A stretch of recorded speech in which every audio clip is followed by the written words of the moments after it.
Hi there. My name is Caroline Counts and I'm an undergraduate student at Texas A&M University. My research poster shows the effect of medical cannabis on motor and non-motor symptoms of Parkinson's disease. To understand why cannabis was tested, it's important to know a little bit more about Parkinson's. So, Parkinson's disease is a neurodegenerative disorder that is marked by a significant decrease in the production of the neurotransmitter dopamine.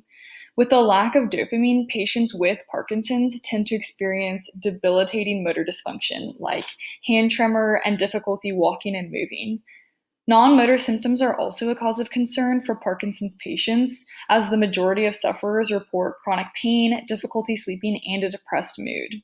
While the current gold standard of treatment for Parkinson's does a good job at slowing progression of the disease and relieving some symptoms, many patients still seek complementary and alternative medicine. So, recent literature and academic journals have proved that cannabis is an unlikely therapeutic treatment, but it's mostly been studied for its effects on muscular and neurodegenerative disorders as a whole. So, the purpose of this study was to test cannabis's effect specifically on Parkinson's symptoms.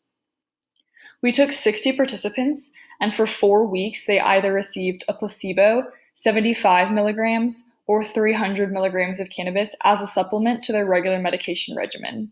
The findings showed that participants who received the experimental cannabis treatment had a significant decrease in motor dysfunction, especially in hand tremor and sensory thresholds, where we tested both heat thresholds and cold thresholds.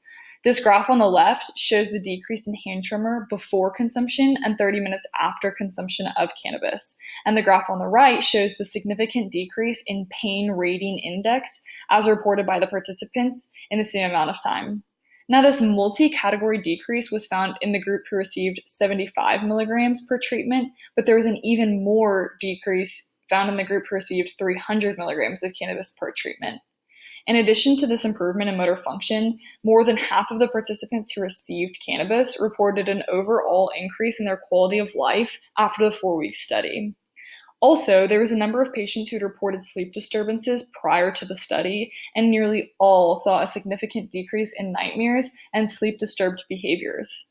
So, what we concluded is that cannabis is an effective therapeutic treatment for both motor and non motor symptoms in Parkinson's patients. At the end of the day, medical cannabis supports standard Parkinson's treatment in providing relief for patients.